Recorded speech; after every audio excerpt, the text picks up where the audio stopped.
وزیر داخلہ محسن نقوی نے پاکستان تحریک انصاف کے کل کے احتجاج کے حوالے سے پریس کانفرنس کی، جس میں کہا کہ پی ٹی آئی کو وارننگ دیتے ہیں کہ احتجاج اور جلسے کرنا آپ کا حق ہے، مگر غیر ملکی سربراہان مملکت کی موجودگی میں احتجاج مناسب نہیں، لہٰذا کل ہرگز اجازت نہیں ہوگی، اسلام آباد پر دھاوا نہیں بولنے دیں گے، کسی نے ایسا کیا تو کسی نرمی کی توقع نہ رکھے۔ وزیر داخلہ نے وزیر اعلیٰ کے پی کو فیصلے پر نظر ثانی کی درخواست کرتے ہوئے کہا کہ اپنا حق ضرور استعمال کریں مگر کل نہیں، احتجاج روکنے کے لیے ہم ہر حد تک جائیں گے۔ بانی پی ٹی آئی نے اپنے ایکس پیغام میں کہا ہے کہ اس وقت ہماری حقیقی آزادی کی فیصلہ کن تحریک شروع ہو چکی ہے، یہ حقیقی آزادی کے حصول تک جاری رہے گی، پرامن احتجاج ہمارا حق ہے۔ علی امین گنڈاپور اپنا قافلہ لے کر ڈی چوک پہنچیں گے۔ علی امین گنڈاپور کے مطابق جتنا بھی وقت لگے، جتنی بھی رکاوٹیں ہوں، لیکن پرامن احتجاج کے لیے ڈی چوک پہنچیں گے۔ خیبر پختونخوا سے قافلہ ان کی قیادت میں نکلے گا۔ علی امین نے ایک بار پھر پنجاب اور وفاقی حکومت کو پیغام دیتے ہوئے کہا کہ ہر صورت احتجاج ریکارڈ کرائیں گے۔ اطلاعات کے مطابق وزیر اعلیٰ کے پی نے ہر رکن اسمبلی کو 500 بندے لانے کا ٹاسک دے رکھا ہے۔ اسلام آباد پورا سیل کیا جا چکا ہے، ریڈ زون کی سیکیورٹی رینجرز کے حوالے کرنے پر غور ہے، جبکہ وزیر داخلہ محسن نقوی نے جب میڈیا سے گفتگو کی تو اس میں کہا کہ آرمی کو پلیس کیا جا رہا ہے۔ یہ تعیناتی مڈ اکتوبر تک بھی ہو سکتی ہے کیونکہ شنگھائی تعاون تنظیم کا اجلاس بھی ہے آنے والے دنوں میں۔ اہم سوال یہ ہے کہ کیا وزیر داخلہ محسن نقوی کی وارننگ کے بعد پی ٹی آئی اپنے احتجاج سے متعلق نظر ثانی کرے گی؟ پی ٹی آئی پرامن احتجاج کا کہہ کر ریڈ زون تک جانے کی کوشش کرے گی تو کیا پھر یہ احتجاج پرامن رہ پائے گا؟ راولپنڈی میں ہنگامہ آرائی پر عمران خان اور علی امین پر 3 مقدمات ہوئے، اب ریڈ زون میں احتجاج کے کیا نتائج ہو سکتے ہیں؟ اسی معاملے پر پروگرام کے پہلے حصے میں گفتگو رہے گی۔ پینل میں ہمارے ساتھ ہیں زیغم خان، شہزاد چودھری، حماد غزنوی اور افتخار احمد صاحب۔ آپ چاروں کا شکریہ۔ پروگرام کا سوال: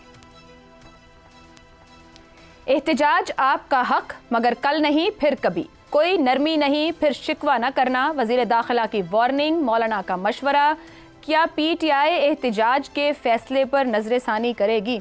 شہزاد چودھری صاحب، ابھی کچھ دیر پہلے وزیر داخلہ کی جانب سے سخت پیغام دیا گیا ہے کہ ہمارے ہاں مہمان موجود ہیں، ملیشین پرائم منسٹر ہیں، چائنیز آنے والے ہیں پرائم منسٹر آگے، ایس سی او کانفرنس ہونے جا رہی ہے، ایسے مواقع اور ایسے دنوں کا انتخاب کیوں؟ آپ کو وطن کا، ملک عزت کا سوچنا چاہیے۔ انہوں نے مشورہ بھی دیا، انہوں نے وارننگ بھی دی اور کہا کہ پھر کوئی نرمی کی بات نہ کرے اور شکوہ نہ کرے، کل کوئی بھی اسلام آباد میں عام شہری ہو یا سیاسی ورکر احتجاج سے پہلے سوچ لے۔ کیا کہیں گے؟ پی ٹی آئی نظر ثانی کی طرف جائے گی یا ڈی چوک پہنچنے کی کوشش میں رہے گی؟ کا تو مجھے نہیں پتا نظر ثانی کی طرف جائے گی یا نہیں، لیکن نظر ثانی کی طرف جانا چاہیے، کیونکہ یہ معاملہ صرف پی ٹی آئی کا نہیں ہے، اور پی ٹی آئی پاکستان کی پارٹی ہے اور یہ ایک قومی فریضہ ہے جس کے اندر ہم داخل ہو رہے ہیں۔ ایک وزیر اعظم ہمارے ملک میں اس وقت موجود ہیں، ایک غالباً کل آ رہے ہیں چین کے، اور اس کے بعد پھر 15-16 کو جس طریقے سے آپ نے بتایا کہ یہاں پہ ایس سی او کا ایک ایونٹ جس کا منعقد ہونا ہے، یہ کوئی چھوٹی ذمہ داریاں نہیں ہوتی ہیں، اور یہ دنیا میں وہ پیغام دیتی ہیں جو کہ، اور خاص طور پر ان ممالک میں، اور آبزرور ملک بھی بہت سارے ہیں، یہ صرف یہ 8-9 ملکوں کا معاملہ نہیں ہے جو کہ ایس سی او کے ممبرس ہیں، تو یہ سب ممالک واپس ایک پیغام لے کے جاتے ہیں آپ کے ملک کے بارے میں۔ تو اس حد تک تو وہ لوگ جو کہ وزیر اعظم رہ چکے ہیں اس ملک کے، کم از کم ان کی سمجھ میں تو یہ بات آ جانی چاہیے۔ اگر وہ جان کے اس امیج کو خراب کرنا چاہتے ہیں تو پھر وہ پاکستان کے حق میں بات نہیں کر رہے، پاکستان کے موافق بات نہیں کر رہے، اس کے فائدے کی بات نہیں کر رہے، اس کے نقصان کی بات کر رہے ہیں۔ تو ایک تو یہ اصول ہے جو کہ میرے خیال میں طے ہو جانا چاہیے کہ ایسا معاملہ۔ دوسری بات، پھر کیا ڈی چوک کی کیا فیسنیشن ہے؟ یہ ڈی چوک میں آنے سے کیا مطلب ہے؟ ایک تو یہ کہ پاکستان بھر میں آپ اپنا آئینی احتجاج، آئینی حق استعمال کر سکتے ہیں۔ یہ کس نے کہا کہ ڈی چوک میں جب آپ بیٹھیں گے تو آئینی حق استعمال ہوگا؟ بے شک آپ کو کچھ قواعد و ضوابط کے نیچے رائٹ آف اسمبلی ہے نا، آپ رائٹ آف ایکسپریشن آپ کر سکتے ہیں، فریڈم آف ایکسپریشن ہے، فریڈم آف اسمبلی ہے، یہ سب چیزیں، لیکن کیا ضروری ہے کہ وہ ڈی چوک میں ہی ہوں تو پوری ہوتی ہیں؟ تو میرا اپنا خیال یہ ہے کہ اس موقع کی مناسبت کو دیکھتے ہوئے، جس قسم کا یہ سینسٹیو ٹائم ہے، اگر تو ہم یہ چاہتے ہیں کہ پاکستان کو خدا نخواستہ کوئی نقصان کی کیفیت پہنچے تو پھر تو پاکستان کا دشمنی کے قریب یہ بات ہوگی۔ دوسری بات، وہ کون سا ایسا مسئلہ ہے جو پی ٹی آئی سمجھتی ہے یا عمران خان صاحب سمجھتے ہیں کہ وہ حل کرا لیں گے اس کل کے احتجاج کے بعد؟ 4 تاریخ ہو، 5 تاریخ ہو، کیا حل ہوگا؟ کیا چیز حل ہو سکتی ہے؟ اور دوسری بات، ایک اور بھی خیال رکھنا ہے، یہ بھلے ایک پاگل پن کا کسی پہ دورہ آ جائے، اگر کل کے دن میں ہو، 2 دن بعد ہو، جب بھی آئے، پھر اس کے بعد یہ ایکشن بن جائے گا، اس کا ایک ریئیکشن بنے گا. وہ ریئیکشن آپ کی حکومت کے ہاتھ میں ہے. آپ کتنا سخت ریئیکٹ کرتے ہیں اس چیز کے اوپر، اس کو کس طریقے سے آپ معاملے کو رفع دفع کرنے کی کوشش کرتے ہیں.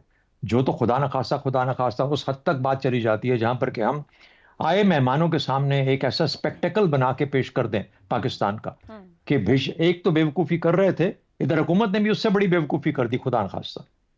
تو اگر اس قسم کا معاملہ یقیناً ایسا نہیں ہوگا، یقیناً حکومت زیادہ ذمہ دار ہوتی ہے اور ایسا کام نہیں کرے گی. لیکن یہ بھی خیال کرنا ہے کہ آپ کو کس طریقے سے، کہاں پہ، کس حد تک اپنے معاملات کو کنٹرول کرنا ہے. یہ حق ہے، یہ فرض ہے آپ کے اوپر کہ آپ کنٹرول کریں تاکہ آپ کا جو ایک سینٹرل ایکٹیویٹی ہے اس کے اوپر کوئی قدغن نہ آئے. اب مولانا کی سجیشنز بہت بہتر ہیں. دیکھیے جب پاکستان اور انڈیا کی ہم بات کرتے تھے نا، بہت سارے ٹریک ٹوز کے اندر میں گیا، حصہ رہا ٹریک ٹوز کا، اور پاکستان اور انڈیا کے ٹریک ٹوز کے بیچ میں خصوصی طور پہ بات کر رہا ہوں. ہمیشہ اس دشمنی کی کیفیت کے اندر، جبکہ وہ ممبئی کا معاملہ ہوا اور اس کے بعد سے پھر میری انوالومنٹ سٹارٹ ہوئی، ہم سب سے پہلے کیا بات کرتے تھے دونوں اطراف سے کہ اس دشمنی کے ماحول میں ہمیں سب سے پہلے کانفیڈنس بلڈنگ میجرز کی کوئی بات کرنی چاہیے، جس سے یہ ٹرسٹ ڈیولپ ہوا آہستہ آہستہ چھوٹی چھوٹی چیزوں کے ساتھ. تو وہ جب تک آپ کانفیڈنس بلڈنگ میجرز لے کے نہیں، اور مولانا نے کچھ ایک دو باتیں کی ہیں. انہوں نے کہا ہے کہ 26ویں ترمیم مثال کے طور پہ حکومت کیا کر سکتی ہے؟ حکومت کر سکتی ہے کہ ایس سی او چل رہا ہے، ادھر سے اسمبلی کا اجلاس بلایا، یہاں پہ 26ویں ترمیم پاس کرا دی، کیونکہ آپ نے پی ٹی آئی نے یا ان کے اپوزیشن نے یہ سمجھا ہے کہ ہم نے کوئی احتجاج نہیں کر رہا، آپ 26ویں ترمیم پاس کرا دو. وہ ہوگا اشتعال، وہ ہوگا اپنی ذمہ داری سے بے ایمانی. یہ ذمہ داری دونوں طرف پڑتی ہے. تو اگر آپ یہ رک جائیں، صبر کر لیں، اس کے پیچھے یہ ادھر ہی ہے، سب لوگ ادھر ہی ہیں، یہ 26ویں ترمیم بھی آ جائے گی، آئینی عدالتیں بھی قائم ہو جائیں گی، لیکن مہینہ ٹھہر کے کر لیں، کیا فرق پڑتا ہے؟ آپ تو ریٹائرڈ ججوں کو بھی لا سکتے ہیں as a chief justice of the جو کانسٹیٹیوشنل کورٹ ہے. تو کوئی پریشانی کی ایسی بات نہیں ہے. آپ بھی کچھ میجرز ایسے لیجئے، کانفیڈنس بلڈنگ میجرز حکومت بھی لے اور ان کو بھی مجبور کریں. کیونکہ دیکھیے بات یہ ہے کہ پرسیپشنز کی بات ہے. حکومت کیا کرتی ہے اس معاملے کو رفع دفع کرنے کے لیے، اور پھر دوسری سائیڈ اگر وہ غلطی پہ ہی رہیں گے. شہزاد صاحب ابھی تک اب آکے ایک پیغام دے دیا گیا ہے، مگر پی ٹی آئی کی جانب سے انہوں نے ایک سوال اٹھایا نا وزیر داخلہ نے. سر وزیر داخلہ نے ایک سوال اٹھایا نا کہ یہ وزٹ تو 1 مہینے سے طے تھا، ملائیشین پرائم منسٹر نے یہاں پر ہونا تھا، تو طے چیز کے والے دن رکھنا جو آپ نے بات کی کہ آپ یار آپ عائشہ یا بات سن لو نا، آپ نے بات کر دی. یہ 1 مہینہ آپ کے پاس اویلیبل تھا کانفیڈنس بلڈنگ میجرز کے لیے. آپ کچھ نہ کوئی یہ نہیں کہہ رہا تھا کہ عمران خان کو آزاد کرا دو. کیوں آزاد کرائیں؟ اس کے اوپر تو مقدمات ہیں، آزاد ہونا ہی نہیں چاہیے. لیکن آپ کوئی نہ کوئی ذریعہ طریقہ نکالتے ہیں کہ معاملات کو کسی طریقے سے اس طرف لے جائیں جہاں پر کہ آپ کا مین ایونٹ جو ہے وہ اچھے طریقے سے ہو جائے. تو اس میں دوسری سائڈ کو زیادہ ذمہ دار ٹھہراتا ہوں، پی ٹی آئی والوں کو، کہ کم از کم ان کو تو یہ احساس ہونا چاہیے وزیر اعظم رہ کے ملک کے اندر ایک پاکستان کی جماعت ہے، خدا نخواستہ کوئی کسی اور ملک سے نہیں آئی ہوئی، تو اگر آپ پاکستانی ہیں تو آپ کی یہ کمبائنڈ ذمہ داری بنتی ہے. لیکن یہ جو ہماری حکومت ہے، جو ذمہ داران ہے، یہ کس طریقے سے اپنے عمل کو لے کے چلتے ہیں، یا اب تک اگر نہیں کیا تو اب آئندہ کا عمل کیسے لے کے چلتے ہیں، اس سے متعین ہوگا کہ یہ معاملات خدا نخواستہ کہیں اور خرابی کی طرف نہ جائیں. اور مولانا کی باتوں کے اوپر ضرور غور کرنا چاہیے، کیونکہ اس میں کوئی نہ کوئی رستہ ایک کانفیڈنس بلڈنگ میجرز کا ملتا ہے جس کے اندر کے معاملات کو بہتری کی طرف لے جایا جائے. حماد غزنوی صاحب، کیا پی ٹی آئی کے ساتھ سی بی ایمز کوئی سیاسی جماعت بڑھ پائے گی؟ کیوں نہیں بڑھ پاتی ہے؟ 2014 سے اب تک ڈی چوک اور احتجاج کے ساتھ جو ان کا فیسینیشن ہے اور جو دباؤ ڈال کر اپنی مرضی کے مطابق نتائج حاصل کرنے کا طریقہ ہے، آج مولانا نے مشورہ اور درخواست دونوں طرف کی ہے کہ آپ بھی پیچھے ہٹ جائیں حکومت سے، کہا، اور انہیں بھی کہا کہ کم از کم ایس سی او کے اخیر تک آپ لوگ بھی صبر کریں. کیا دونوں آزمائش میں کوئی حل نکال پائیں گے، یا جو پی ٹی آئی کا طریقہ کار ہے، پھر میں وہی بات کروں گی کہ آپ احتجاج کسی بھی دن کریں مگر مواقع کو استعمال کرنا اور پاکستان کو سبکی میں ڈالنا، یہ کہاں سے سیکھا ہے طریقہ انہوں نے؟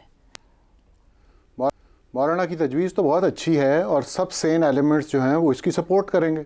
مسلسل ہم بات کر رہے ہیں کہ ایک قدم پیچھے ہٹنا چاہیے اور اس معاملے کو ایڈلٹس کی طرح حل کرنے کی کوشش کرنا چاہیے. یہ جو ہیڈ آن ہو رہا ہے، اس کا نتیجہ تو ہم سب جانتے ہیں کہ کیا ہوگا، اور مسلسل بات ہو رہی ہے اس پر. لیکن فی الحال یہ ماننا پڑے گا کہ عمران خان کی اسٹریٹجی جزوی طور پر ہی صحیح لیکن کامیاب ہوئی ہے. اس طرح کامیاب ہوئی ہے کہ آپ نے دیکھا ہوگا کہ جو آج لہجہ تھا محسن نقوی صاحب کا، وہ حکومت کے کسی عہدیدار کا نہیں رہا ماضی میں. آپ ٹیمپریچر کو بڑھانے کی کوشش تھوڑا کرتے ہیں. حکومت کی تو کوشش ہوتی ہے نا کہ آپ اس کو انڈر دا کارپٹ چیزوں کو کریں، ٹھنڈا کریں، ڈیفیوز کریں. لیکن آج ان کے لہجے میں ایک تھریٹننگ ٹون تھی، بہت اگریشن تھا. یعنی عمران خان نے ان کو اس جگہ پر پہنچا دیا. اپنے فیصلوں کی روشنی میں کہ ان لوگوں کو اب یہ زبان استعمال کرنا پڑ رہی ہے. اب ہو کیا رہا ہے کہ ہم عمران خان صاحب کو جو ہم بار بار کہتے ہیں نا کہ وہ کیا پالیسی، تو وہ صاف نظر آ رہا ہے کہ وہ فائنل راؤنڈ سمجھ رہے ہیں اب اسے. جو بھی سیاسی منظرنامہ ہے ججوں کے حوالے سے ہے اور بھی چیزیں جو ہو رہی ہیں اس حوالے سے وہ سمجھتے ہیں کہ اب یہ وقت ہے اور باقی تو سارے چینلز بند ہو چکے ہیں، اب یہ رستہ ہے کہ اس پہ اپنی پوری توانائی صرف کر دی جائے. کہیں بات چیت بھی نہیں چل رہی، کچھ نہیں ہو رہا، تو اب میرے پاس ایک ہی رستہ بچا ہے. اس میں بھی انہوں نے ایک اور گیئر بدلا ہے. یعنی پہلے وہ کہتے تھے جلسے ہوں گے، جلسوں میں انہوں نے کہا یہ اجازتیں لینی، پابندیاں ہونی، اور پھر اس کا سارا برڈن جو ہے وہ پی ٹی آئی کے لیڈرز پر پڑتا ہے. یعنی آرگنائز کرنا، لوگ لے کر آنے، پیسے بھی خرچ ہوتے ہیں، اور پھر وہاں پر کس نے کیا گفتگو کی، کون پہنچ پایا، کون نہیں پہنچ پایا. تو اس ساری چیزوں سے لیڈرشپ بھی بچ گئی ہے اور عمران خان نے اس گیئر بھی بدل دیا ہے. یعنی اب کیا ہے، احتجاج کا کیا مطلب ہوتا ہے؟ 100 لوگ بھی آ کر کوئی ہنگامہ آرائی کر دیں گے، کسی چھوٹی موٹی چیز کو آگ لگا دی، اس سے خبر بنتی ہے گلیوں میں لوگ گھس رہے ہیں، گیس چل رہی ہے. تو انہوں نے اب وہ رستہ اختیار کیا ہے کہ ذرا ہیٹ بھی بڑھے اور اس میں یعنی گوریلا وارفیئر کی طرز پر جو سیاسی ایکٹیویٹی ہوتی ہے نا، اس طرف وہ اب جا رہے ہیں. گوریلا وارفیئر مطلب گوریلا وارفیئر کی طرز پر میں نے اسی لیے کہا تاکہ کوئی کنفیوژن پیدا نہ ہو. یہ جو ورکرز پروٹیسٹ کرتے ہیں نا، پروٹیسٹ کا مطلب یہ ہوتا ہے کہ گلیوں میں لوگ جا رہے ہیں، ادھر سے پتھر بھی آ رہے ہیں، ادھر سے گیس فائر ہو رہی ہے، اور پھر وہ ایک تماشا سا بنتا رہتا ہے، خبر بنتی ہے اور پولیٹیکل ٹیمپریچر بڑھتا چلا جاتا ہے. اس سب کا نتیجہ کیا ہے؟ Political instability. پولیٹیکل انسٹیبلٹی جو ہے وہ فارڈر ہے جو اس گن کو درکار ہے، جو عمران خان صاحب اس وقت چاہتے ہیں کہ یہ سارا نظام جو ہے یہ نہیں چلنا چاہیے اس طرح. وہ چاہے 47 کے حوالے سے کہتے ہوں، چاہے وہ الیکشن دوبارہ کروانے کی بات کرتے ہوں، چاہے وہ کہتے ہوں مجھ سے بات کیوں نہیں کی جا رہی، لیکن وہ چاہتے ہیں پولیٹیکل انسٹیبلٹی پیدا ہو ملک میں. اور اس کے ساتھ ساتھ اکنامک انسٹیبلٹی اس کا ایک اہم جزو ہوا کرتا ہے. تو ہم لوگ جو بار بار انہیں کہہ رہے ہیں، آج تو محسن نقوی صاحب نے بھی کہا، ہم لوگ مسلسل پہلے سے کہہ رہے ہیں کہ دیکھیے یہ آپ کے کچھ ایسے مہمان آ رہے ہیں، بالخصوص چائنا کے پرائم منسٹر، ایس سی او، یہ بات بھی درست ہے، اس وقت ملیشین پرائم منسٹر پاکستان میں ہیں. تو یہ حالات ایسے ہیں کہ آپ کچھ دن اس کو 2-4-6 دن کسی اور طرح ایکٹیویٹی کر کر آپ ریڈ زون کی الفت سے اگر نکل جاتے کچھ دن کے لیے تو زیادہ بہتر ہوتا. لیکن وہ مسلسل اس کوشش میں ہیں کہ اگلی چیز جو ہے استعمال کرنا جی وہ چاہتے ہیں کوئی نہ کوئی حادثہ اگر ہو جائے تو شاید انہیں فائدہ ہو جائے، کوئی سانحہ ہو جائے تو اور بھی، یعنی ایک ایسی صورتحال پیدا ہو جس سے پاکستان انسٹیبل لگے اور پھر یہ پیغام دنیا میں بھی چلا جائے. ٹھیک